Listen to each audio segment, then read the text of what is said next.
Kathy Selman is a go-getter. Hi, Gina. This is Kathy. Hey, I just wanted to confirm that we're going to be meeting tomorrow to work on the content for our WINK presentation next week. After years in real estate, Selman helped start a women's networking group. Okay, we're going to be talking These about days, branding. Selman doesn't drink at all, not even socially. But for 7 years, she couldn't get through a day without having 4 glasses of wine. Boy, it's a fog. A lot of it's a fog. You know, you go through regret, remorse, guilt, embarrassment. You're just so, you have no confidence. You lose your self-esteem.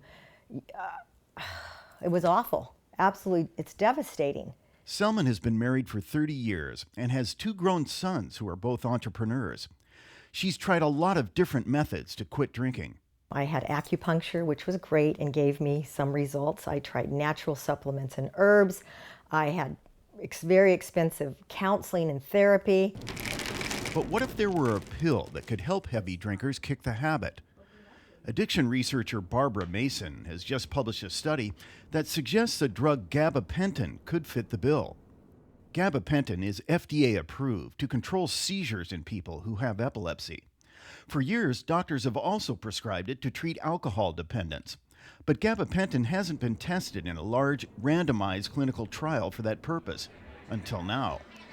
Dr. Mason's study involved 150 longtime alcoholics who averaged 40 drinks a week. Half were given gabapentin, and half got a placebo. After 12 weeks, the rate of people who completely abstained from alcohol was 4 times higher for those taking gabapentin than those taking a placebo. What's more, those results were sustained for months after people stopped taking the drug. And these effects are as large or larger than the FDA-approved treatments. But what's important is that gabapentin also had the beneficial effects on sleep and mood and craving.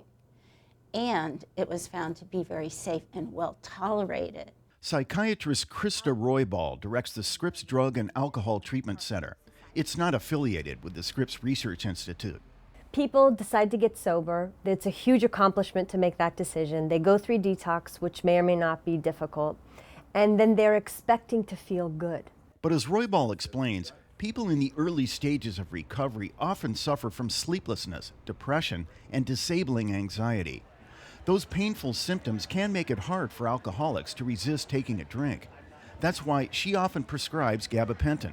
And what I say to patients with gabapentin is it'll just amp it down. It'll take the edge off. It's not a cure-all, but it really helps with the negative psychological effects. But there is a school of thought that believes medical treatment for alcohol addiction isn't the best approach. You're not bad people trying to get good. You know, we're sick people trying to get well.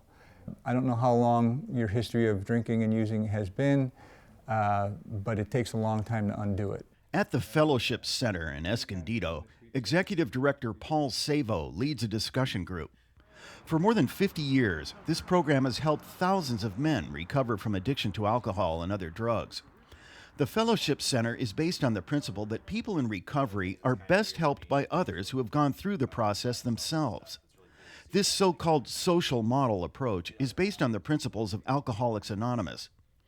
Savo says heavy drinkers don't generally respond well to medical treatment for their addiction, where a doctor or other provider is in charge of the recovery process. They respond to a sense of understanding and connection. They respond to the fact that I'm an alcoholic talking with somebody who really understands where I came from, and they know what I've been through. Men live together in sober housing at the Fellowship Center for an average of 5 months. Some stay as long as a year. They go through counseling, 12-step meetings, and a variety of skill-building activities. Over time, they learn how to function without having to rely on booze or other drugs. Savo says there's nothing necessarily wrong with the idea of taking a pill for a short time to help stabilize someone who's in recovery. But unless it's lifelong, you know, it's only a small part of the recovery process. We instill these lifelong fundamental tools that allow a person to always fall back on certain things that they've done here that reduces anxiety, reduces stress, helps them get through the tough spots without resorting to alcohol or drugs. To be sure, addiction researcher Barbara Mason says there are many pathways to recovery. She maintains her study shows gabapentin can be a big help. Mason concedes neither gabapentin nor any other medication on the market is a cure-all for people who have been drinking heavily for years. You know, you just don't turn that ship around with a pill, you know, just a pill. In most cases, you really need to do work, and, you know, that's a personal part of the journey of recovery. Kathy Selman was finally able to give up drinking 3 years ago when she went through a different clinical trial at the Scripps Research Institute. To this day, Selman doesn't know if she was given a drug or a placebo. Either way, she's glad she kicked her habit.